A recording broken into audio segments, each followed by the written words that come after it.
AITA for refusing to let my sister bring her emotional support dog to my wedding, even though she insists it's necessary.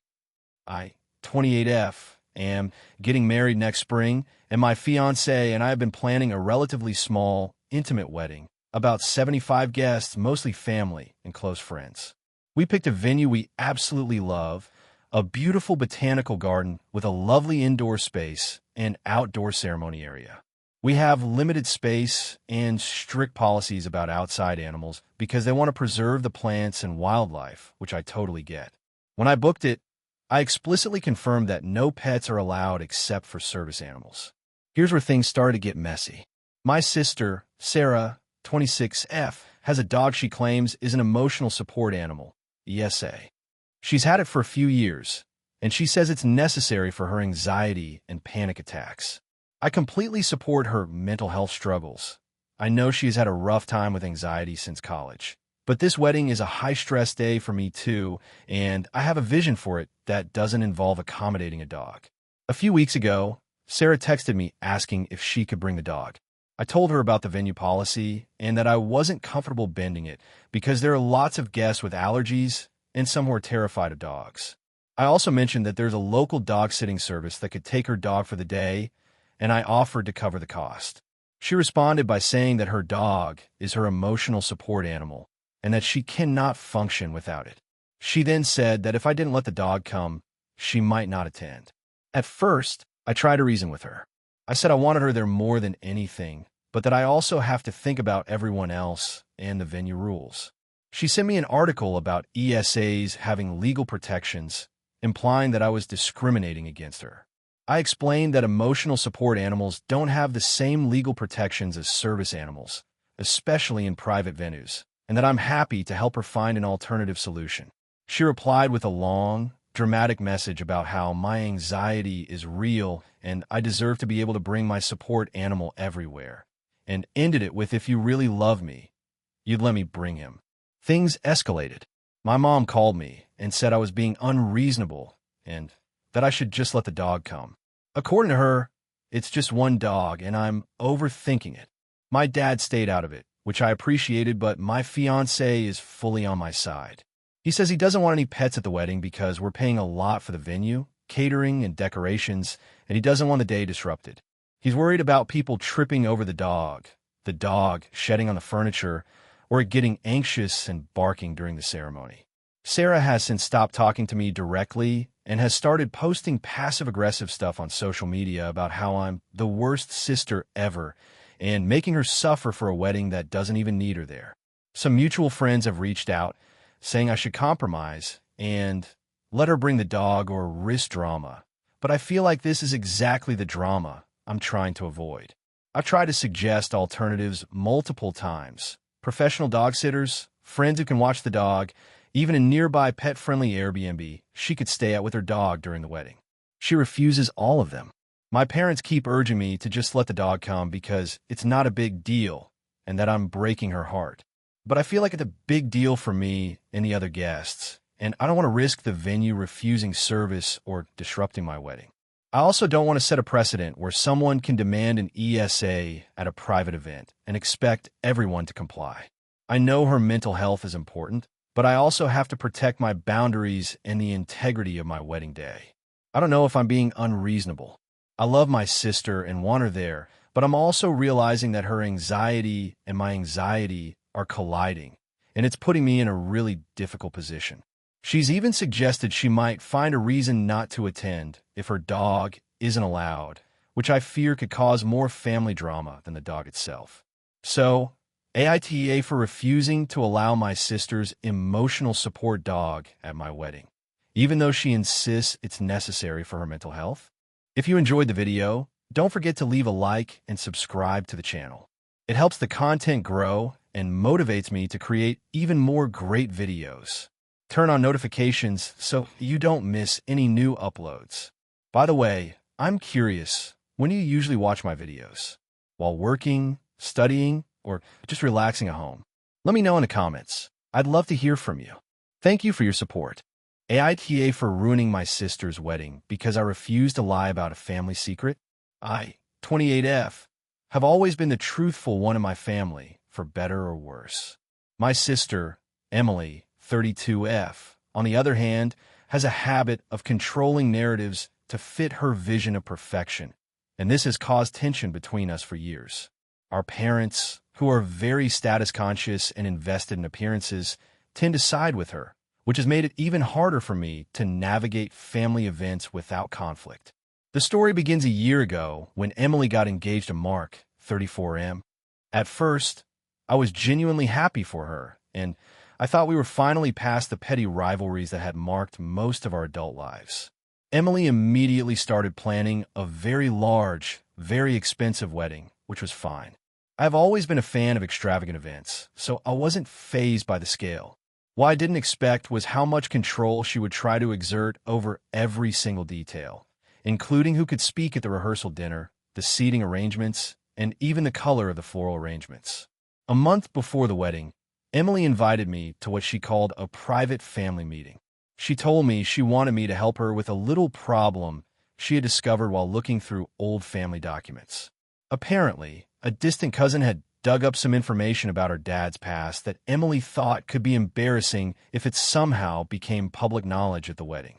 Emily didn't tell me what it was specifically, but said it would look really bad if anyone in her social circle found out. She asked me to lie for her. Specifically, she wanted me to deny knowledge of certain events if they came up, and to reassure anyone asking that our family had always been upstanding and honest. I have always prided myself on honesty, and this request made me extremely uncomfortable. I asked her to tell me exactly what it was that she wanted me to lie about. She hesitated, but eventually she said it had to do with our dad having a child out of wedlock before he married our mom, a half-brother we had never met who had grown up with his mother in another state. She wanted me to act like this never happened if the topic arose. I tried to reason with her. I said that it was one thing to protect the family from embarrassing gossip, but lying outright was another. What if someone asked about the cousin she mentioned? What if someone already knew? I told her that honesty, even if uncomfortable, would ultimately prevent a bigger fallout. She became very angry, accusing me of wanting to ruin her wedding and of being selfish. I reminded her that my concern was about integrity, not about ruining her plans. A week before the wedding, she texted me again, more forcefully this time, demanding that I commit to the lie. I told her that I could not do it, and I would rather stay silent if the subject came up than actively lie. She then sent me a long, guilt-laden message about how everyone else was on board and that my refusal would make me the family villain.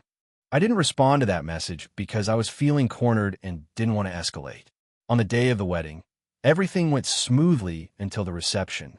A distant relative, who had apparently met my half-brother as a child, casually mentioned seeing a photo of him with our dad. The room went silent, and several people looked around awkwardly.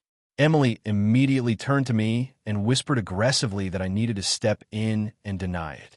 I took a deep breath and decided that I couldn't lie.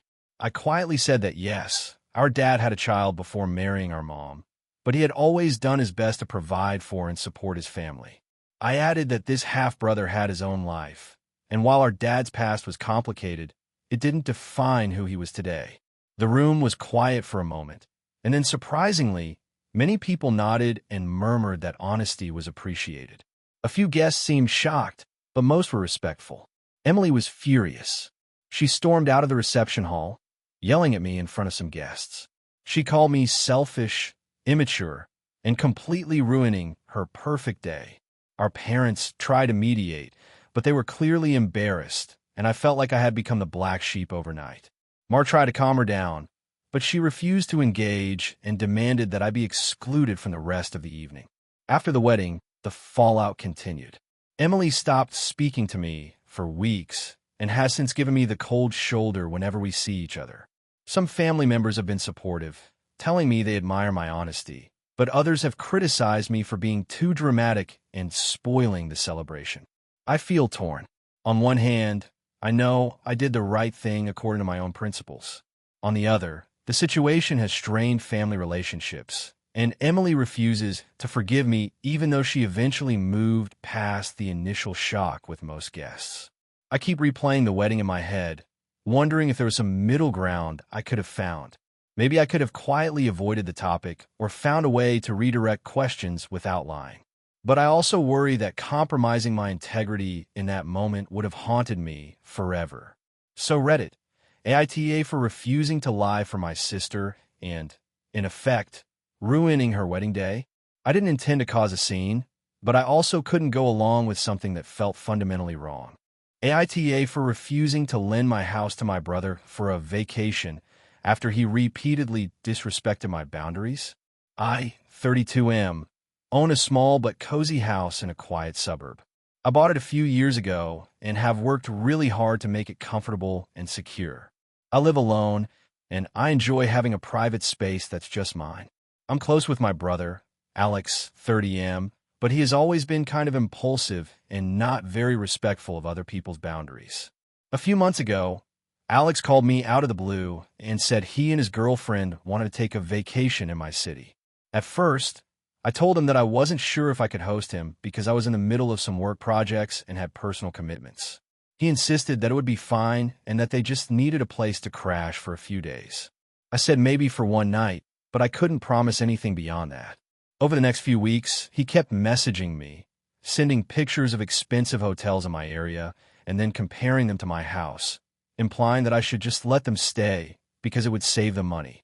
He even sent a Google Map route from my place to various attractions, saying how convenient it would be. I started feeling uncomfortable because it seemed like he was assuming I would say yes. When I finally said no, explaining that I had work deadlines and personal plans that week, he got upset. He started arguing that I never let him do anything fun and that I always put work before family. I tried to reason with him, saying that this wasn't about him being my brother, but about my personal space and schedule. He responded by bringing up old grudges, including times when I borrowed his car and he thought I didn't return it properly. Things escalated when he started hinting that if I didn't let them stay, he would have to book a hotel, which he implied would be less fun or more expensive, and that it was somehow my responsibility. My parents even called me, saying I should just let him stay. It's family, which made me feel more pressured but didn't change my decision. I then learned that he had actually told a few mutual friends that I refused to help him out and was selfish for not letting him use my house. Some friends reached out to me asking if I had really turned him down, and I felt embarrassed because it started looking like I was the bad guy. A week before his planned trip, he sent a long message saying that he didn't understand why I couldn't trust him in my home, and that he might just show up anyway if I didn't respond. That made me nervous because I value my safety and privacy. I reiterated that I could not host them and offered alternatives, like helping him find a nearby Airbnb or covering part of a hotel stay. But he dismissed every suggestion. On the day he was supposed to arrive, I got a text from him saying that he and his girlfriend were in town and asking where the keys were. I did not respond and blocked him temporarily because I felt harassed and unsafe. Later that day, he sent multiple messages to my neighbors asking if they knew where I was and if he could check in at my house. My neighbors were understandably concerned and later told me they had called him out for being inappropriate. I feel guilty because he is my brother and I do want to maintain a good relationship, but I also feel like I have the right to protect my personal space and enforce boundaries. He is now ignoring my calls and texts, and my parents are upset with me. They say I could have handled it better and family should always help each other, but I genuinely felt threatened and disrespected. I've tried to explain to everyone that it's not about being selfish. It's about maintaining personal safety and boundaries. But it seems like nobody really understands. I don't want to lose my brother, but I also don't want him to assume that my house is a place he can use whenever he feels like it. So, AITA for refusing to let my brother stay at my house for his vacation. Even though he keeps saying it's harmless and that I'm overreacting. AITA for not letting my brother's fiancée plan our family wedding. I, 32F, have been with my partner, Alex, 34M, for 6 years. We recently got engaged, and naturally, the first thing we did after the proposal was tell our families. My younger brother, Jake, 28M, was thrilled and immediately started bombarding us with questions about the wedding. That's when things started to get complicated. Jake's fiancée, Emma, 27F, has always been a bit controlling when it comes to family events. She's very charismatic and confident, and people usually end up going along with her ideas even if they weren't originally theirs. Normally, it's harmless, but I've seen her hijack birthdays, holidays, and even my parents' anniversary party to fit her own vision. When we announced the engagement, Jake and Emma both congratulated us, but the next day, Emma called me and started pitching ideas. She said she had some experience planning events and wanted to help us with the wedding. At first, I thought it was sweet, but it quickly became clear that her idea of help meant taking over every single detail. She suggested that she should pick the venue, the caterer, and even our wedding colors. She kept emphasizing that she had connections and that she could make everything perfect. I politely told her we appreciated the offer, but we wanted to plan the wedding ourselves. She laughed and said, "Oh, come on, you don't want to deal with the stress. Let me handle it. You'll thank me later." I tried again to insist that we wanted to make the decisions ourselves and that we'd reach out if we needed advice. She sighed dramatically and said, "I just want the family to have a perfect experience. You should trust me on this." That's when I realized this was going to be a problem. I love my family, but I also know Emma tends to push people around until she gets her way. I decided to talk to my parents first to set boundaries. I told them we appreciated their support, but that the wedding planning was entirely Alex's and my responsibility. My parents were supportive and agreed, but they did say they wanted Emma to feel included somehow. I tried to involve Emma in small, non-decision-making ways, like asking for opinions on flowers or music, but she still tried to dominate every conversation. During a visit to check out venues, she started criticizing our choices and then told the event coordinator that she wanted to co-plan with us without asking. I had to politely tell the coordinator that Emma wasn't involved in the planning. Emma's face fell, and she whispered to Jake that I was being unreasonable. The tension escalated when she started posting on social media about the wedding as if she was involved. She shared photos of venues she found for us, tagged herself in posts about wedding planning, and even messaged vendors claiming she was helping the family organize the celebration. I asked her to stop representing herself as part of the planning team, but she said, "You're overreacting. I'm just excited and trying to help." Jake started taking her side, saying that maybe I should loosen up and let her help. I explained that this wasn't about being difficult. It was about control. I reminded him that it was our wedding and we wanted to make the decisions ourselves. He got defensive and accused me of not trusting family and making things awkward. The final straw came when Emma tried to book a rehearsal dinner without telling us, under the guise of helping out. I found out when a venue called me to confirm a reservation. I was furious. I told Jake and Emma firmly that they had no authority to make any wedding-related bookings or decisions.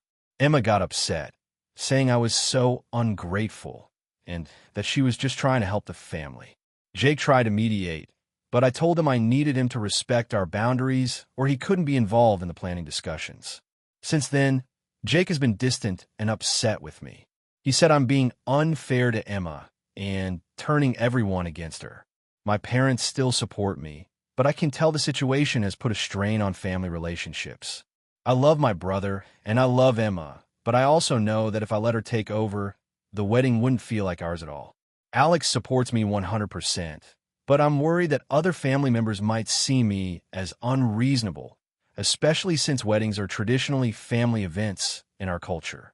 I feel guilty for standing my ground, but I also feel like giving in would cause more problems and resentment in the long run. So, Reddit. AITA for refusing to let my brother's fiancé plan our wedding. Character count, 6,549 if you want. I can write another one with multiple intertwined family conflicts, arguments escalating over weeks, and more emotionally charged interactions, which tends to make posts go viral on Reddit. It would be even closer to the classic AITA drama style. Do you want me to do that next? AITA for refusing to babysit my niece after her parents excluded me from an important family event. I, 30F, have always been close to my younger brother, Daniel, 28M, and his wife, Sarah, 29F. When Daniel and Sarah had their daughter, Lily, 3 years ago, I became her favorite aunt, or at least I thought I had. I've always been very involved in her life. I babysit regularly, take her to the park, help with her birthday parties, and even make a point to learn her favorite books and songs. I genuinely love spending time with her.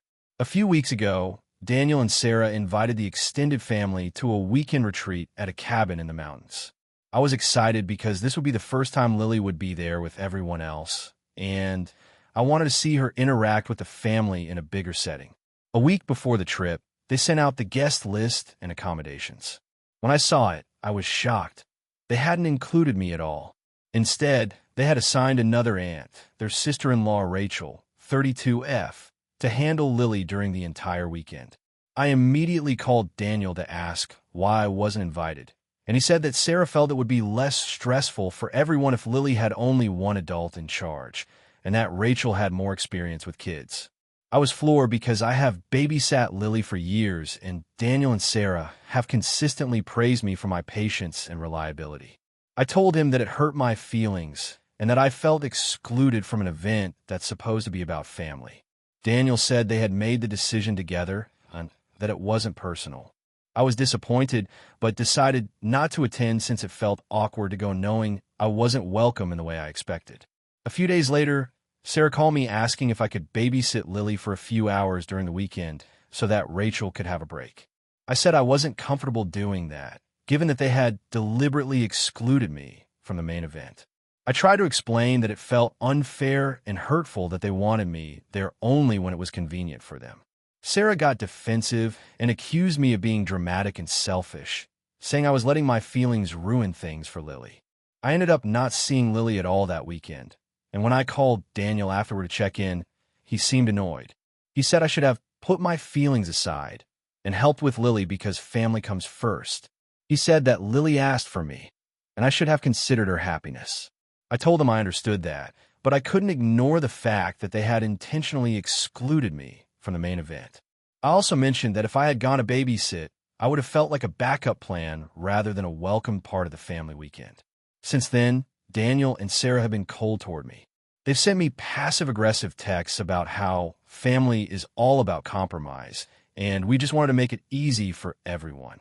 Other family members have taken their side, saying I overreacted and should have just helped with Lily, pointing out that she's a child and wouldn't understand adult disagreements. I feel torn because part of me agrees that it would have been nice to help her, but the bigger part of me feels hurt and disrespected. I also feel like I'm being punished for standing up for myself. I've tried reaching out multiple times to explain my perspective, but Daniel responds curtly, and Sarah doesn't answer my messages. Rachel, who was supposed to babysit Lily, has been friendly but distant, and it feels like the family dynamic has shifted in a way that isolates me. I keep thinking about Lily and how much she loves spending time with me, and I feel guilty for not seeing her. But I also know that if I had gone, I might have harbored resentment, which could have affected how I interacted with her. Some friends have said I should have just put aside my hurt and spent time with Lily for her sake, but others say I was right to set boundaries. I just can't shake the feeling that I'm being unfairly judged for refusing to act like everything was fine when I felt deliberately excluded. I'm asking because I don't want to be the villain in this situation, but I also don't want to compromise my feelings of respect and fairness just to appease my brother and sister-in-law. AITA for refusing to babysit my niece after being excluded from the family retreat. AITA for refusing to give my cousin's son a scholarship my family has been offering for generations. I, 36F, come from a fairly wealthy family with a tradition that goes back decades. My grandfather started a small scholarship fund for extended family members who were pursuing higher education. The scholarship is modest by today's standards, but is symbolic. It's more about encouraging younger relatives to work hard and achieve rather than just giving handouts. The rules have always been pretty clear. The recipient has to maintain decent grades, show initiative, and demonstrate responsibility. My cousin, Laura, 40F, has been involved in the family drama surrounding this scholarship more than anyone. This year, my family started accepting applications for the scholarship. My cousin's son, Ryan, 19M, applied. Ryan is a smart kid, no doubt, but over the last few years, he's developed a pattern of being extremely entitled. He dropped out of community college after one semester, then started a few random online business schemes that failed, and frequently borrows money from family members without paying it back. I I was already hesitant because the scholarship has always been intended for someone who is prepared for college and willing to work hard, not someone who treats education as a temporary hobby. I spoke to Ryan directly, trying to understand his plans. He said he wanted to attend a private university for business management and thought the scholarship would cover most of it. I asked about his previous college experience and work history, and he shrugged it off, saying he didn't find it engaging and that he was ready now. He didn't seem to have a solid plan for how he would manage his studies or what he would do if the scholarship didn't cover everything. When I brought this up with Laura, she got upset. She told me I was being unfair and that I should give Ryan the scholarship because it was his turn and because the family should support each other. I tried to explain that the scholarship isn't about entitlement. It's about encouraging responsibility and preparedness. She accused me of holding a grudge against him and claimed I was being elitist and mean. I tried to compromise. I said that if Ryan wanted the scholarship, he could reapply next year after demonstrating commitment, perhaps by completing a year of community college with good grades or holding down a job to show responsibility. Laura was not happy. She started calling other family members, saying I was blocking Ryan's future and making him feel unwelcome. Suddenly, what I thought was a reasonable decision turned into a massive family debate. Some relatives sided with me, agreeing that the scholarship should go to someone who meets the criteria and is prepared for higher education. Others, especially Laura, said I was overreacting and should just give him a chance. It turned into a bigger fight than I anticipated. There were texts accusing me of being controlling and refusing to let family help family. Some messages were downright manipulative, like suggesting I didn't care about my cousin's feelings or that I was poisoning the family atmosphere. I ended up having a long conversation with Ryan himself.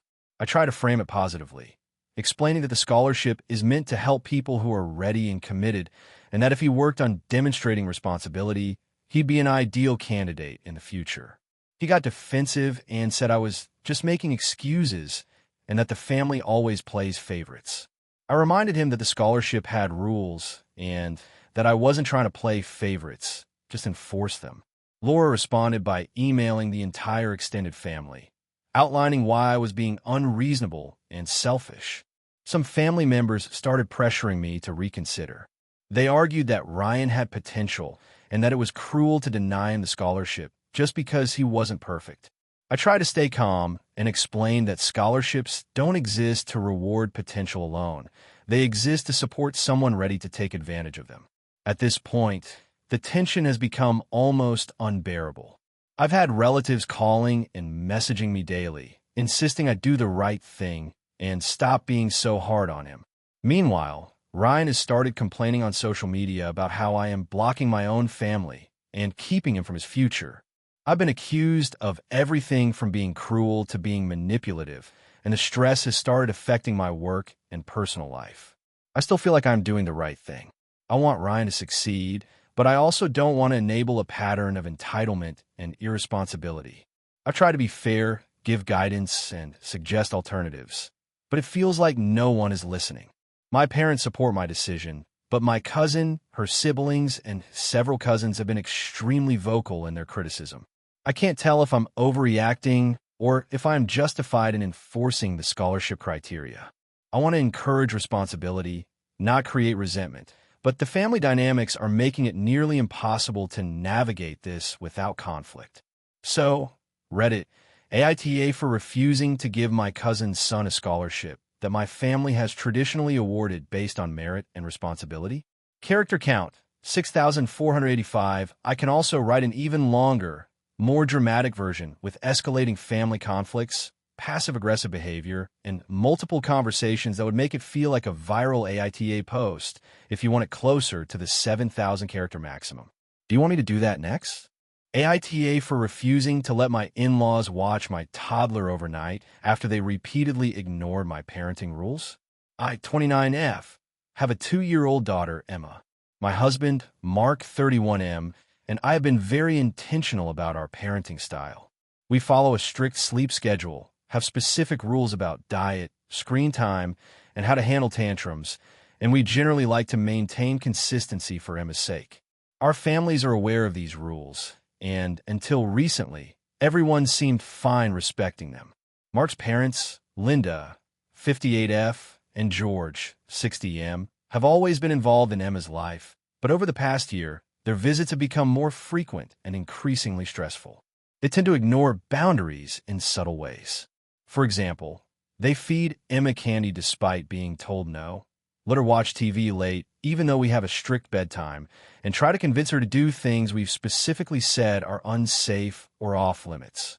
We usually try to calmly correct them, but they often dismiss our rules as overly strict or spoiling the kid. About a month ago, Linda asked if they could have Emma overnight because she and George were so lonely and wanted to spend more time with her. I told them that I was uncomfortable with overnight visits because they consistently ignore our rules. Mark and I suggested starting with a short daytime visit so they could get used to following our routines. Linda said that wouldn't work and that she really needed the full night to bond with Emma. I tried to explain that consistency is very important for Emma, especially at her age. I reminded them that we are very clear about bedtime, diet, and discipline, and that we cannot compromise on those rules. George said I was being overly controlling and that Emma would adjust just fine. Linda added that they raised 3 kids without all these rules, and that I was making life unnecessarily difficult. Mark was torn. He loves his parents and doesn't want to upset them, but he also agreed that their behavior sometimes undermines our parenting. I told him that I could not risk giving them overnight access if they were going to ignore our guidelines. It's a matter of Emma's well-being. We decided to tell them no to overnight visits until they could follow the rules during a daytime visit. When we told them our decision, the response was immediate drama. Linda accused me of being unreasonable and controlling, and George said that I was turning Mark against his own family. They suggested that Mark should overrule me since it's his parents. Mark, to his credit, refused to do that. He reminded them that parenting decisions are a joint responsibility and that we had agreed on boundaries long ago. After this conversation, they started making passive-aggressive comments whenever we visited or spoke on the phone. They complained to our extended family that we don't let them be grandparents and that Emma is missing out on experiences other kids get. Some relatives even sent messages asking why we were being so strict, which added to the tension. A week later, Linda tried to guilt-trip Mark by sending long texts about how she just wants to love her granddaughter and that she feels rejected. She mentioned that other grandparents let their grandkids sleep over and that Emma will never forgive us for not letting them. Mark showed me the texts, and I reiterated that our rules are non-negotiable.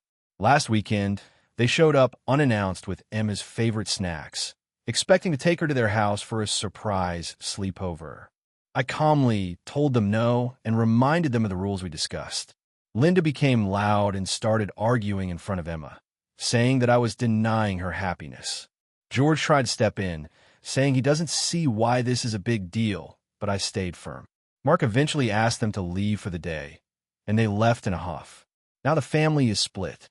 Some relatives say I'm being overly rigid and hurting Emma's relationship with her grandparents, while others agree that consistency and boundaries are critical for toddlers. Mark supports me, but he's worried that the tension will escalate further. I feel guilty because I know my in-laws genuinely love Emma, but I also feel that giving in would compromise our parenting and teach Emma that rules are optional.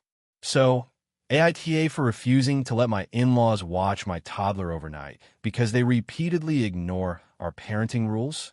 AITA for refusing to pay for my cousin's lavish wedding after she publicly shamed me for not giving enough. I, 33F, have always had a complicated relationship with my extended family, especially my cousin Vanessa, 31F. Growing up, we were close, though not particularly friendly in a competitive sense. But as adults, our lives diverged significantly. I work a stable but modest-paying job in education, live in a rented apartment, and have a few financial obligations that make me careful about spending. Vanessa, on the other hand, has always been very wealthy, thanks to her parents, and tends to live an extremely luxurious lifestyle. Recently, Vanessa got engaged and immediately announced plans for an extravagant wedding. By extravagant, I mean 5-star venue, imported flowers from Europe, a designer gown that reportedly cost over $10,000 and over 200 guests. The wedding was planned for 6 months after the engagement, giving no one in the family much time to prepare for costs beyond travel and accommodations. Vanessa's mother called me about 2 months before the wedding and, in a roundabout way, suggested that I contribute financially to the event. I wasn't surprised, as this had happened at previous family weddings, though the amounts asked then were much smaller and more manageable. I asked what kind of contribution she expected, and after some hemming and hawing, I was told that $1,500 would cover a portion of the floral arrangements and the reception decor. I told her honestly that $1,500 was beyond my budget and that I could contribute $300, which was a maximum I could comfortably afford without jeopardizing my bills. They didn't like that answer, but seemed to accept it, at least on the phone. I thought that would be the end of it. Fast forward to the wedding day. I arrived, brought the gift I could afford, and tried to enjoy myself. During the reception, Vanessa took the microphone to thank her family for helping make her day perfect. She started praising certain relatives for their generosity, mentioning specific contributions. When she got to me, she said in a loud voice that she appreciated everyone who really went above and beyond to make this wedding spectacular, unlike some who clearly couldn't manage even a modest contribution. The room went silent, and I felt my face burn red. I tried to laugh it off, but I could tell a lot of guests had noticed. Afterward, several family members whispered to me that they thought her comments were uncalled for and embarrassing. Vanessa, however, didn't approach me directly at any point during the evening. The next day, she posted a photo of herself holding a thank you card with a caption implying that not everyone in the family pulled their weight, which was clearly directed at me. My social media blew up with comments from relatives defending her or subtly blaming me. I was furious. I had offered what I could, made it clear in advance, and had been shamed publicly anyway. I called Vanessa to ask why she thought it was okay to humiliate me in front of everyone, and she accused me of being petty and cheap and said she had a right to acknowledge generosity as she saw fit. I told her that her public shaming was inappropriate and that money shouldn't be a measure of love or support within a family. She said I was overreacting and ended the call abruptly. The fallout has been significant. Other family members are now subtly treating me differently, some avoiding me, and a few have even suggested I'm holding a grudge or being difficult. Vanessa hasn't spoken to me since the wedding, and I've been left feeling ostracized. A few of my friends say I should just let it go and that I shouldn't have made such a big deal about a family wedding. Others think Vanessa's behavior was humiliating and that I was right to stand my ground. I've spent a lot of time thinking about this, and part of me wonders if I should have quietly given the full $1,500, even though it would have caused financial stress. But the other part of me feels that generosity coerced through guilt or social pressure isn't genuine generosity, and that being publicly shamed for trying to do my best was cruel and unnecessary.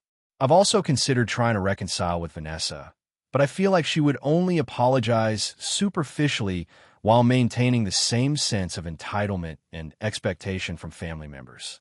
I don't want to damage my relationship with other relatives, but I also don't want to allow myself to be treated this way again. So Reddit, AITA, for refusing to pay more than I could afford and for standing up against being publicly shamed at my cousin's wedding. Hey friends, if you enjoy this content, don't forget to like the video and share your thoughts in the comments. We really want to know what you like and what can be improved. What do you think of the video? Are there any topics you'd like to see in future videos? Your feedback really helps us get better. Thanks for being with us. AITA for refusing to let my mother plan my wedding after she tried to make it all about her. I, 29F, recently got engaged to my fiancé, Daniel, 31M, and ever since, wedding planning has become a minefield. I love my mother, 57F, and usually get along with her, but she has always had a habit of turning family events into her own personal productions. I thought I could set boundaries this time, but it's spiraled. From the moment we announced the engagement, she started making suggestions that I found overwhelming. She insisted she should choose the venue because she knows what looks best, then immediately started asking about the guest list, the colors, the catering, and even the honeymoon. I tried to tell her we appreciated her input, but that Daniel and I wanted to make most decisions ourselves. She laughed and said, "Oh, honey, you'll thank me later. Weddings are stressful. I just want to help."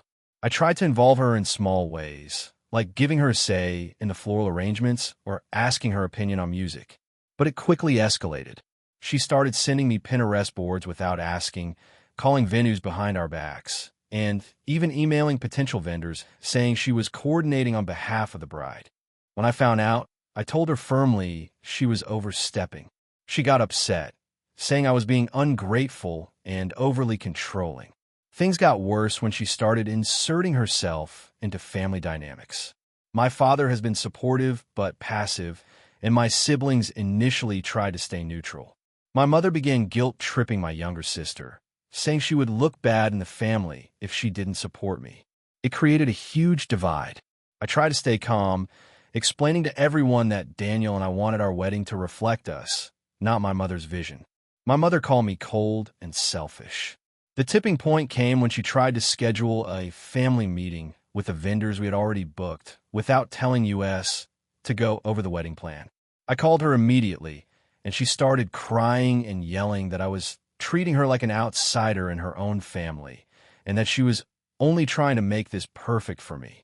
I told her she was welcome to attend events, but she was not in charge of planning, and if she continued to undermine us, she would not be involved in vendor meetings. She responded by saying that if I excluded her, she might not attend at all.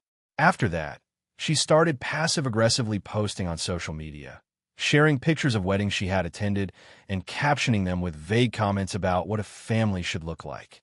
Some of our relatives started questioning me, wondering if I was being too strict.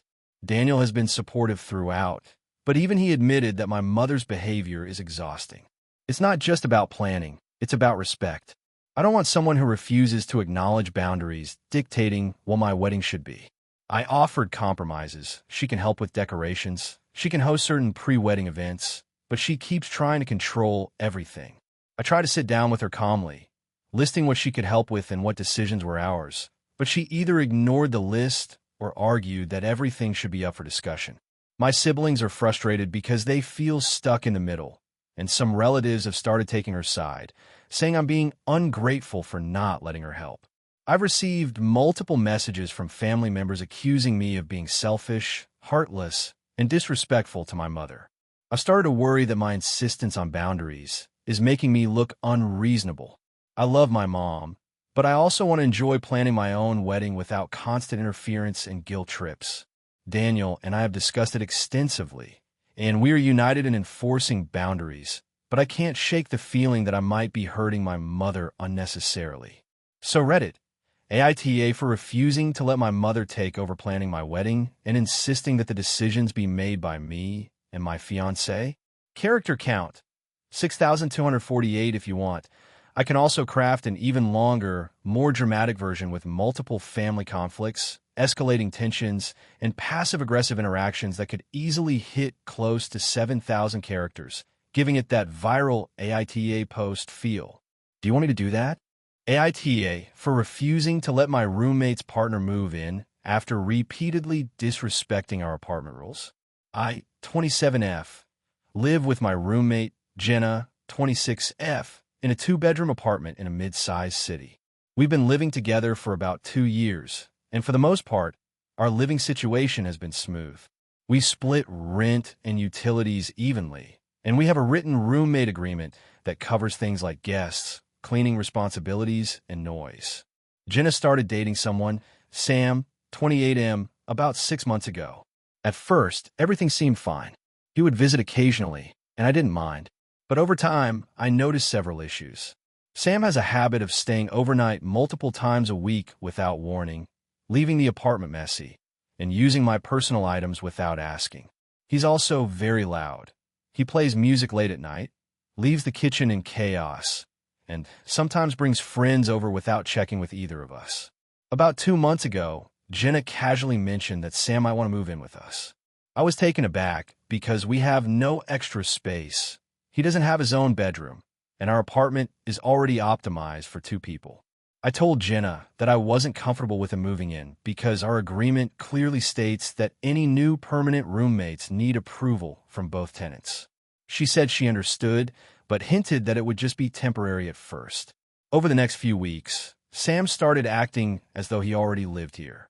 He rearranged some furniture in the living room, started storing personal items in our shared spaces, and would stay over without asking, sometimes for several days in a row. I reminded Jenna that this behavior violated our roommate agreement, and she apologized but didn't enforce any limits.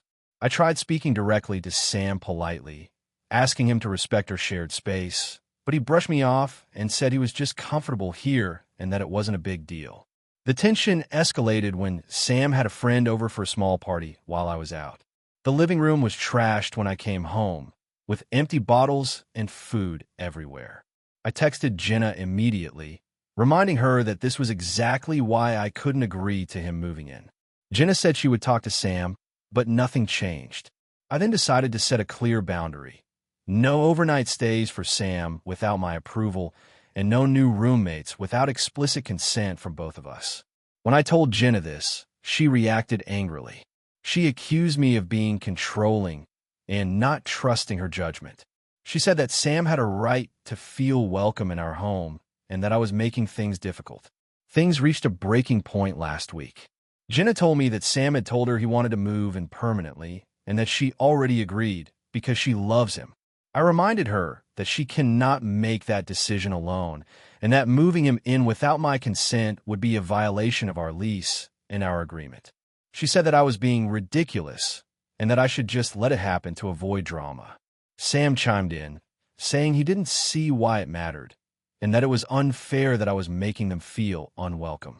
I stayed firm and even contacted our landlord to clarify the rules. Only tenants on the lease can live here, and any additional residents need approval. The landlord confirmed that adding a new resident without signing the lease would be a violation. I told Jenna and Sam this, and Jenna accused me of going behind her back and creating more tension than necessary. Now the situation has turned icy. Jenna has been passive-aggressive, leaving snide notes about sharing is caring, and guess some people just can't compromise. Sam keeps visiting anyway, acting like nothing is wrong, and occasionally sleeping over against the rules. I feel like my home has become a source of constant stress, and I'm worried about my relationship with Jenna deteriorating completely. I want to maintain our friendship and living arrangement, but I cannot allow someone to move in without my consent, especially when that person repeatedly disregards the rules and boundaries we've set. Marking my territory and keeping my space safe feels reasonable to me, but everyone else seems to be siding with Jenna, saying I should let her live her life and stop being so rigid. So, AITA for refusing to let my roommate's partner move in after he repeatedly disrespected our apartment rules and boundaries. AITA for refusing to let my brother's fiancée bring her dog to our shared vacation rental, causing a huge fight. I, 29F, have a brother, Alex, 31M, who has been dating his fiancée, Jenna, 28F, for about 3 years. They're very serious and recently got engaged. Jenna has a dog, a large golden retriever named Cooper, who she adores. I like dogs in general, but I'm allergic to them and I get asthma attacks if I'm around them for extended periods. I've told Alex and Jenna this multiple times over the years, and they've always been understanding, up until recently. Every year, my family rents a large vacation house for a week in the mountains.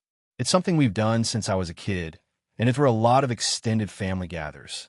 I started planning this year's trip months ago and made sure to rent a house that was pet-free because of my allergies. Alex and Jenna confirmed that they would be joining, and I reminded them that it was a no-pets property. They said that was fine. A week before the trip, Alex called me excitedly and said that Jenna really wanted Cooper to come with them. I reminded him that the rental clearly prohibits pets and that my allergies make it unsafe for me to be around dogs. He said that she had already been making plans and that she was so excited to bring him. I explained again that it wasn't negotiable for me, and that if they couldn't respect my health, they shouldn't come. He said Jenna would be so disappointed, and that maybe I could just take medicine or sleep in a separate room. I told him that wasn't an option. When they arrived, Alex and Jenna started the trip tense. Jenna kept making comments about how overdramatic I was being and implied that I didn't love animals or was being selfish. Alex tried to mediate, suggesting I stay outside for some of the day, but I reminded him that it's a week-long vacation and I can't realistically avoid a large dog constantly. He became frustrated and told me I was ruining their fun and that I should compromise. I told him firmly that my health comes first and I wasn't going to risk an asthma attack for anyone's convenience. Jenna became increasingly hostile, posting passive-aggressive messages about me on social media, calling me allergic to fun and no one's favorite aunt to Cooper. During the trip, she made a point of taking Cooper right past my room multiple times, forcing me to close windows and retreat to my car or another building on the property to avoid exposure. Alex didn't stop her, even though he knew it made me uncomfortable. By the third day, I had had enough. I told Alex that I couldn't continue spending time in the same space as Cooper and that I was considering leaving early. He got angry, saying I was being selfish, ruining family traditions, and turning everyone against them. He claimed I should find a way to deal with it, because Jenna's happiness was important too. I reminded him that the vacation is supposed to be for everyone, and it's not fair to jeopardize my health for someone else's pet. I ended up leaving 2 days early because my asthma was flaring and I couldn't tolerate the stress of the constant conflict. After I left, Alex called me repeatedly, yelling that I had ruined the trip for him and Jenna, and that I was being unreasonable. Jenna posted several more passive-aggressive social media stories about me, escaping because of a dog, which were visible to most of our extended family. Other family members have since taken sides.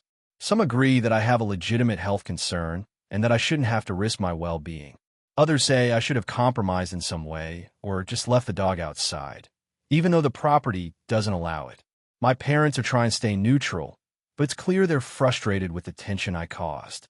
I feel torn because I love Alex and Jenna, and I wanted this vacation to be fun, but I also feel like no one is respecting my health needs. I don't want to be seen as the villain, but I can't ignore the fact that my allergies are serious and that being around a large dog for a week could have resulted in a severe asthma attack. So Reddit, AITA for refusing to let my brother's fiancée bring her dog to our share vacation rental, knowing it would affect my health and ultimately leaving early. AITA for refusing to pay for my brother's honeymoon, even though I make a lot more money than he does. So for context, I, 33F, have a younger brother, Ryan, 29M. We grew up in a middle-class family. Our parents were hardworking, but not rich. Ryan was always the golden child, charming, funny, athletic. I was more of the quiet bookworm type. My parents didn't play favorites in a malicious way, but Ryan definitely got more leeway and attention. I didn't mind too much growing up, but it's become a theme in adulthood that I'm expected to help him out because I'm more responsible. I work in tech and make a very comfortable salary.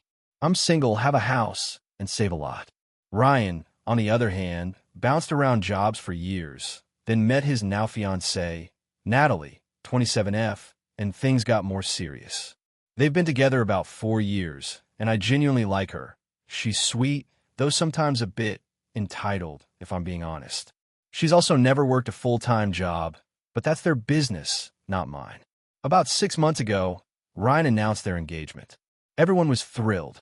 My parents offered to pay for part of the wedding, and I volunteered to handle some logistics, setting up catering connections, organizing the photographer, etc.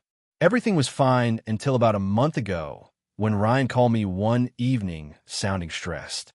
He started off by thanking me for all the help, then said there was one more thing he wanted to ask. He said their honeymoon plans were falling apart.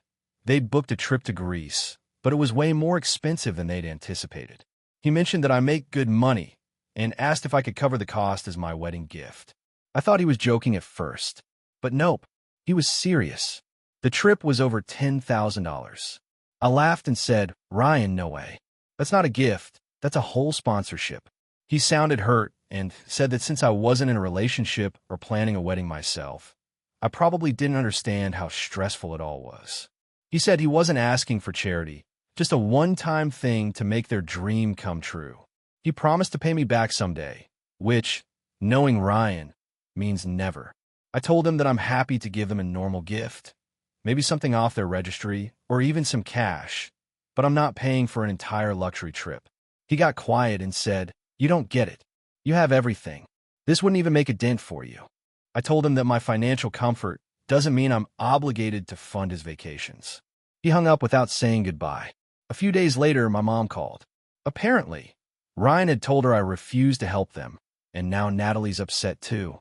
My mom tried to be diplomatic, but she said, "Honey, you do make more money, and it would be such a kind thing to do." I reminded her that I already paid thousands toward their wedding vendors and that Ryan and Natalie chose to plan a honeymoon beyond their means. My dad, to his credit, agreed with me and told Ryan to grow up. Then came the real kicker. Natalie texted me personally. She wrote a long message saying she was hurt that I didn't believe in their relationship enough to invest in their start as a married couple. She added that since I don't have my own family, I might not understand how special this time is. I didn't reply right away because I was livid, but I eventually said, "I'm not paying for your honeymoon. That's not my responsibility." She left me on read. Things have been weird ever since. Ryan barely speaks to me, and my mom keeps saying I should just keep the peace and do something nice for them. My dad thinks they're being ridiculous, but doesn't want to get in the middle. Fast forward to last weekend. My cousin had a small get-together, and both Ryan and Natalie were there. They were polite but distant. Then, halfway through the night, I overheard Natalie complaining to another cousin about how some people think money makes them better than others. My cousin looked uncomfortable, but Natalie made eye contact with me while saying it. It was so awkward. I quietly left soon after. Now I'm feeling torn. I know I can afford to help. Financially, it wouldn't hurt me, but the principle of it just feels wrong. They're adults choosing how to spend their money. If they can't afford Greece, there are plenty of cheaper destinations. It's not my job to bail them out every time they overextend themselves. The guilt, though, is eating me a little. I grew up being told that family helps family. My mom keeps saying, "You'll regret it if you don't do this for him," and it's making me second-guess myself. I love my brother, but he's almost 30. If I cave now, what's next? Paying for their house? Their kids' daycare? At what point does helping turn into being taken advantage of? I had a talk with a close friend about it, and she said I'm absolutely not the one in the wrong. She pointed out that Ryan and Natalie's attitude, guilt-tripping and entitlement, is the bigger issue here, not the money itself. I agree, but I also hate conflict, especially with family. It feels like everyone's looking at me like the selfish one because I'm the rich sister who won't share. My dad told me to stand firm, and I've decided that's what I'm doing. But every time I see a message from my mom or Ryan pop up, my stomach drops. It's been weeks, and no one's apologized. They actually went ahead and downgraded their honeymoon to a smaller trip, and my mom said, "See, now they won't have the memories they wanted." Like that's somehow my fault. I've replayed the whole situation in my head a dozen times. Maybe I could have offered compromise, like a partial contribution or airline miles. But at this point, it feels too late. The resentment is there. They see me as stingy. I see them as entitled. The worst part is, I don't even know if our relationship will recover from this. My brother's wedding is in 2 months, and I'm genuinely dreading it now. I'll be smiling for pictures while knowing he probably still thinks I'm a selfish jerk. So, AITA for refusing to pay for my brother's honeymoon, even though I could easily afford it. Or am I right to stand my ground, even if it makes me look cold-hearted to my family? AITA for refusing to let my sister and her kids move into my house after she called me selfish for buying one. So I, 31F, bought my first house 6 months ago. It's not a mansion, but it's a nice 3-bedroom home with a little yard and a finished basement. I've been saving for years, working 2 jobs at times, and living in crappy apartments to make it happen. I'm proud of it. My older sister, Rachel, 35F, has always had a more free-spirit approach to life. She dropped out of college to travel with her boyfriend, now ex, then had 2 kids, Liam, 10, and Sophie, 7. Their dad is no longer in the picture, and Rachel's been a single mom for about 5 years. She works part-time as a yoga instructor and relies heavily on help from my parents. Our relationship has always been complicated. I love my niece and nephew, But Rachel has this way of making me feel guilty for having stability. Whenever I mention anything about work, savings, or plans, she says things like, "Not everyone wants to live like a robot, or you're lucky you don't have to worry about kids." A few months after I moved into my house, Rachel came to see it. She walked around, complimented the kitchen, and then said, "You have so much space. You could totally help someone out with a place like this." I didn't think much of it first, but it turned out she was planting seeds. Fast forward to last month. Rachel calls me in tears because her landlord is selling the house she's been renting. She had 60 days to move out, and rent prices around here have skyrocketed. She said she couldn't find anything affordable that allowed kids, and asked if she and the kids could stay with me for a little while. Now, I'm not heartless. I told her I'd think about it. But I also know my sister. A little while, in Rachel's speak, could mean months or even years. She has a pattern of depending on others and not following through on promises. I told her I could let them stay for a month, maybe 6 weeks, while she figured something out, but only if we established boundaries. She'd contribute a small amount to groceries and utilities, keep her area clean, and respect my space and work schedule. I work remotely. She immediately got defensive, saying, "Wow, you're really going to charge your own sister to stay with you?" I thought family helps family. I told her I was helping, but I wasn't in a position to become a full-time landlord or babysitter. She said she'd think about it. A few days later, my mom called. Apparently, Rachel had told her that I refused to help and was hoarding space in my big new house while my niece and nephew were about to be homeless. My mom asked me to reconsider, at least until Rachel gets back on her feet.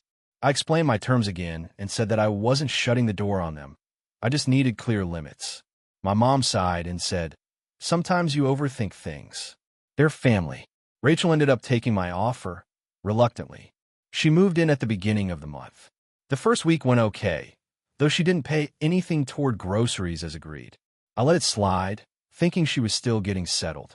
But by week 2, she'd completely taken over my living room. There were toys everywhere, her yoga mats rolled up in the corner, and she started inviting her clients over for quick sessions in my basement. I came downstairs one afternoon to find 2 strangers stretching in my laundry area. When I told her that wasn't okay, she said, "It's just temporary. I need the income, and you have so much space down here." I told her I wasn't comfortable having strangers in my home. She rolled her eyes and said, "You've really changed since you got money." The following week, things got worse. She started making comments about how quiet the house was and how the kids deserved to have a backyard like this all the time. Then one night, I overheard her on the phone with my mom saying, honestly, if she wasn't so selfish, we could just stay here for good. It's not like she needs all that space. That was my breaking point. The next morning, I told her that our arrangement was ending. She had 2 weeks to make other plans. She looked shocked and asked if I was really going to kick out my own family. I told her yes, because she'd violated my trust, ignored boundaries, and clearly didn't appreciate the help I was giving. She exploded. She said I was throwing her and her kids into the street, that I was obsessed with control, and that real family doesn't put a time limit on love. I told her that real family also doesn't take advantage of someone's kindness. She moved out last week and is now staying with our parents. I thought that would be the end of it, but apparently, she's been telling everyone in the family that I'm selfish and forgot where I came from. Even a couple of our cousins texted me saying, "You could have just let them stay until they found a place." I'm torn. On one hand, I know I did what I needed to protect my home and mental health. On the other, I keep thinking about my niece and nephew and how they didn't ask for any of this. I do feel guilty, especially knowing they had to leave a comfortable place for something more cramped. But I also can't shake how Rachel treated me, the entitlement, the guilt tripping, and how she weaponized family to get her way. I worked my ass off for years to have something of my own, and it feels like the second I did, my sister decided it meant I was obligated to share it indefinitely. My mom keeps trying to mediate, saying sisters shouldn't fight over space, but I feel like it's not really about space. It's about respect. I gave Rachel a chance, set fair rules, and she chose to ignore them. Still, part of me wonders if I could have handled it differently, maybe been more patient, maybe set firmer boundaries up front, or even helped her find another place instead of hosting her. So now I'm left questioning myself. Did I do the right thing by standing firm? Or did I let my frustration make me too harsh? AITA for refusing to let my sister and her kids stay in my house after she called me selfish for not sharing it? AITA for refusing to let my sister move in with me after she lost her house, even though I have the space. So I, 34F, live alone in a 3-bedroom house that I bought about 4 years ago after saving up for nearly a decade.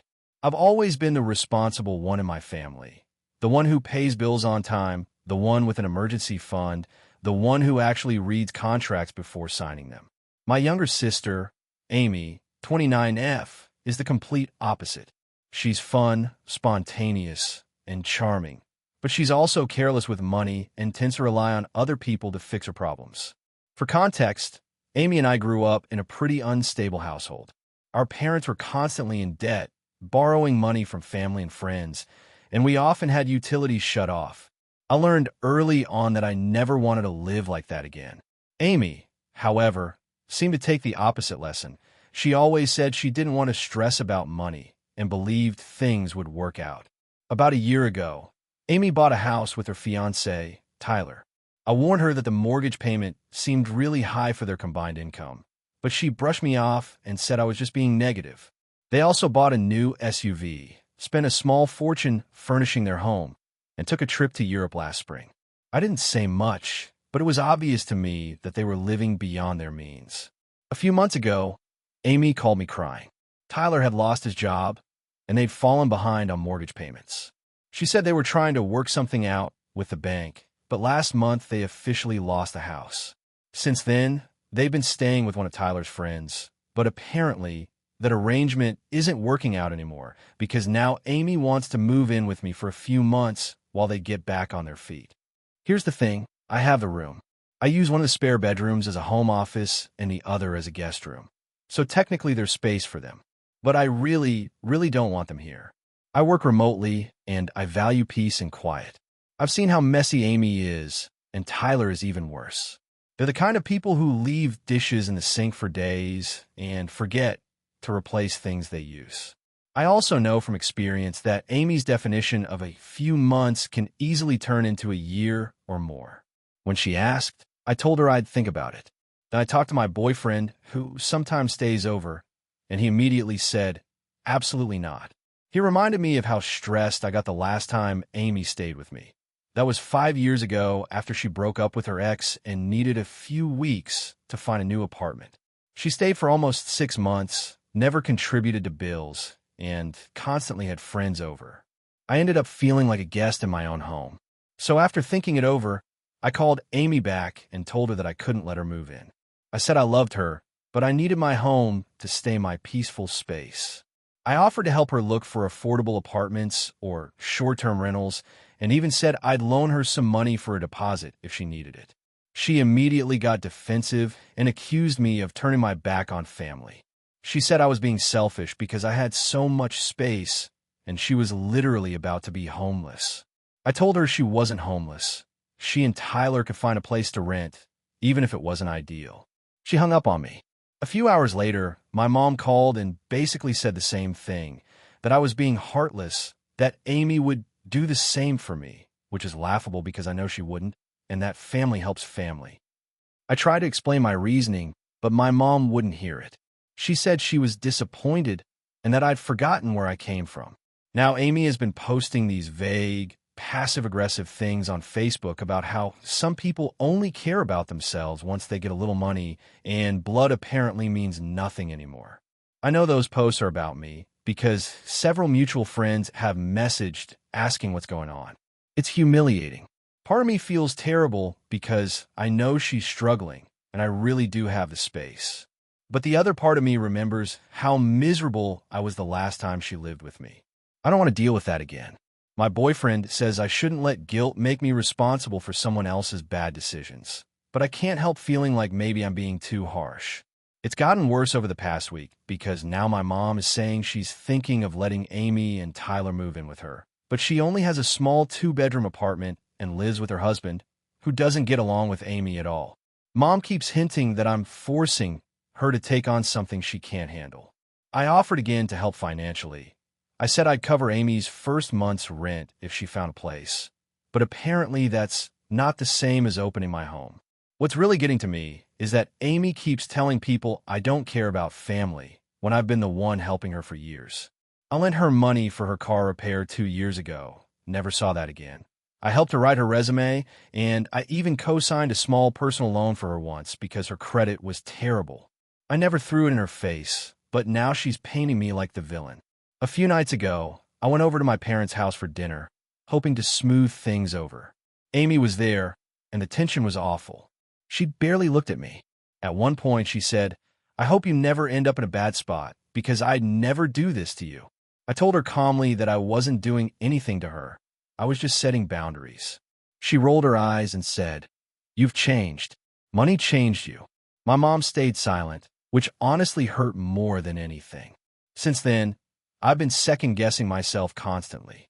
I keep thinking maybe I could just let them stay in the guest room for a couple of months, but my boyfriend insists it's a terrible idea. He said once they're in, they'll never leave, and I'll end up resentful and anxious in my own home again. It's gotten to the point where I've started avoiding family calls because I know they'll bring it up. My dad, who's divorced from my mom and doesn't talk to Amy much, told me privately that he thinks I did the right thing, but that's the only support I've gotten.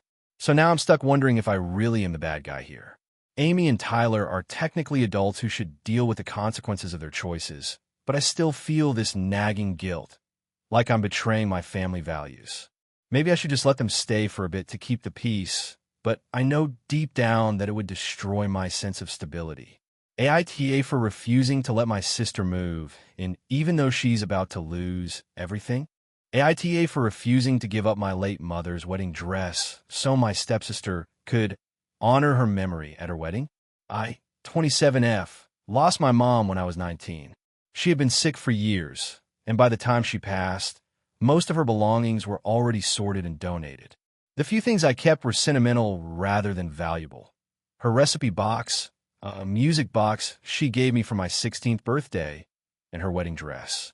The dress was beautiful. Vintage lace, hand-sewn details, and this soft off-white color that's aged into something elegant rather than yellowed. My mom had always said that if I ever wanted to wear it someday, I could.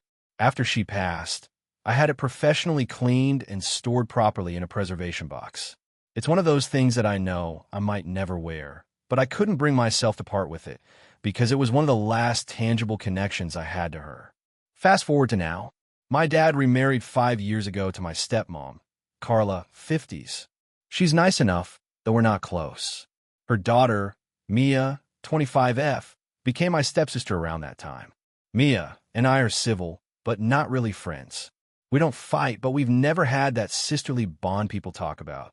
We live in different cities, only see each other at family events, and honestly, we have very little in common. Mia got engaged earlier this year and has been planning a big wedding for next spring. Everyone's been buzzing about it, and she's deep in Pinterest boards and bridal boutiques. About a month ago, she came to visit with Carla for a weekend. During dinner, the topic of something borrowed came up, and my stepmom said, "Oh, maybe you could borrow something from your sister. You both lost your mothers. It would be such a sweet connection." Mia's mother passed away when she was 10, and she doesn't have many keepsakes from her. I thought Carla just meant like a piece of jewelry or something small. I smiled and said, "Sure, I'm happy to lend something if I can." Later that night, Mia came to my room with a glass of wine and that "I need a favor" face. She said she'd been thinking about how meaningful it would be if she could wear my mom's wedding dress.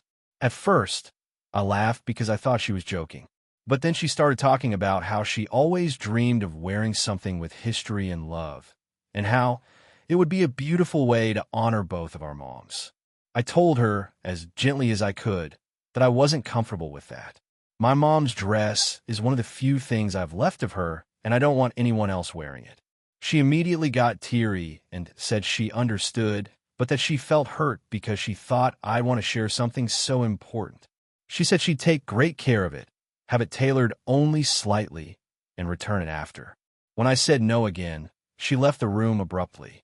The next morning, my dad pulled me aside and said Carla and Mia were upset. He said he understood my feelings, but also thought maybe I was being too protective of the dress, that it could be a beautiful gesture of family unity. He suggested that if I didn't want Mia to wear the actual dress, I could at least let her use part of it, like a lace piece for her bouquet or veil. That idea made me even more uncomfortable. My mom's dress isn't a craft supply, it's her dress. Cutting or altering it would ruin it forever. I said I didn't want to do that either. My dad looked disappointed, but dropped it. After they left, I thought it was over. But last week, Carla called me to have a woman-to-woman talk. She said Mia has been heartbroken ever since, that she feels like I'm excluding her and rejecting a symbolic sisterly connection. Carla said that because my mom's dress was just sitting in a box, it was selfish not to let it be part of a day that celebrates love and family. She even said, "Your mom would have wanted her dress to bring joy, not gather dust." That comment made me angry. My mom never even met Mia or Carla. To suggest she would have wanted her dress used like that felt manipulative and deeply disrespectful. I told Carla I wasn't changing my mind and that they needed to stop bringing it up. Yesterday, I got a long message from Mia. She wrote about how she's always envied that I have something so tangible from my mom and how she feels like this wedding could have been a way to feel close to her own late mother through me. She ended the message by saying, "I hope someday you'll realize this was about love, not taking something from you." I didn't respond. Now my dad's side of the family is weighing in. My aunt, his sister, texted me saying she can see both sides, but that maybe I should compromise because family harmony is more important than fabric. My cousin said I was being territorial and holding on to grief. Even my grandma gently said that maybe I could lend it just this once. But here's the thing. It's not about territory or grief. It's about boundaries. My mom's dress is mine now. It's all I have left of her wedding day, her happiness, her youth. I can't bear the thought of someone else walking down the aisle in it, especially someone I barely know. It doesn't matter that Mia wouldn't mean any harm. It would feel like losing another piece of my mom. Still, after so many people telling me I'm being unkind or selfish, I've started wondering if I'm wrong. I get that weddings are emotional and sentimental, but this is crossing a line for me. My dad keeps saying it's just a dress, but to me it's not. Maybe I could have been softer in how I said no, but I've never yelled or insulted anyone. I've just repeated the same thing. I'm not comfortable lending it, and it's not up for discussion. Now Mia has apparently found another dress, but Carla told my dad she's not as excited anymore. They're both barely speaking to me, and my dad says he hates being in the middle. I feel awful that it's caused tension, but I also feel violated that anyone thinks they can guilt-trip me over something so personal. Part of me wonders if people would even be saying this if the dress were from my grandmother or if it were something expensive. But because it's sentimental rather than flashy, they think it's negotiable. So here I am, feeling like the villain for saying no to what everyone else insists would have been a beautiful gesture. I love my family, but I can't bring myself to apologize for wanting to keep this one piece of my mom untouched. AITA for refusing to let my stepsister wear or alter my late mother's wedding dress, even if it's caused family drama and hurt feelings. AITA for refusing to attend my brother's wedding because he's marrying my ex-girlfriend and my family says I'm being dramatic. This whole situation sounds like it came straight out of a bad soap opera, but I swear it's real. I, 31M, found out a few months ago that my brother, Jason, 28M, is getting married to my ex-girlfriend, Leah, 29F. The same Leah I dated for nearly 4 years and honestly thought I was going to marry. For context, Leah and I started dating when I was 24.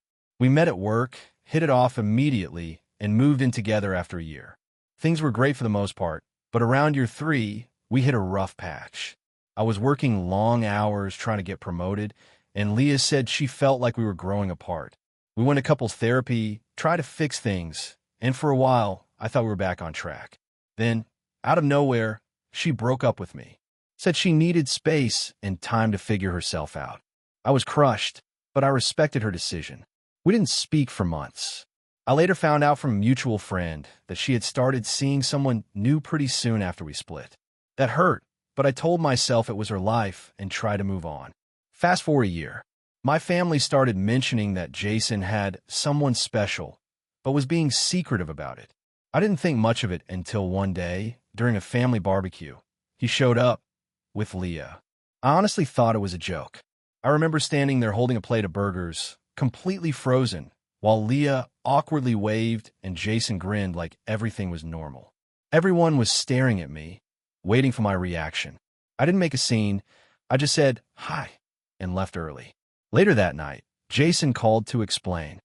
According to him, he and Leah reconnected at a mutual friend's party a few months earlier, and things just happened. He said he wanted to tell me sooner, but didn't know how. He also said he hoped I could be happy for them. Happy for them. Those words have been echoing in my head ever since. The next few weeks were rough. My mom tried to play peacekeeper, saying that love is unpredictable and that Leah wasn't married to me, so it's fair game. My dad said he understood why I was upset, but also didn't want the family to break apart over a relationship. Meanwhile, Jason kept texting me like nothing was wrong, inviting me to dinner with them, sending me photos from their weekend trips, acting like I was supposed to be fine with all of it. Eventually, I told him I couldn't be around them. It wasn't out of bitterness. I genuinely didn't want to keep reopening old wounds. He said I was being immature and making it awkward for everyone.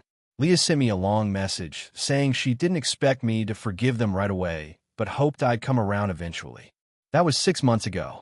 I thought I'd gotten used to the situation, but last month, Jason called to tell me he was proposing to Leah. I honestly thought he was calling to apologize or maybe to tell me they were moving away or something, but no, he wanted me to be his best man. I laughed at first because I thought he was joking. When I realized he was serious, I told him there was no way I could do that. He got defensive immediately, saying I was holding a grudge over something that doesn't matter anymore. I told him it mattered to me, and that it was insane for him to think I'd stand by his side while he married my ex. The next day, my parents called me, clearly having already talked to Jason. My mom said she understood it was awkward, but that I should be the bigger person. She said refusing to attend the wedding would embarrass the family and create unnecessary drama. My dad said he didn't approve of what Jason did, but what's done is done, and I should move on. I told them both that I wouldn't be attending, and they immediately started guilt-tripping me. My mom cried and said she couldn't believe I'd boycott my own brother's wedding. My dad said, "You're making this about you," which honestly made my blood boil. How was I not supposed to make it about me when my brother is literally marrying the woman I once loved? A few days later, Jason showed up at my apartment. He said he needed closure and wanted to clear the air. I let him in, but the conversation quickly turned ugly.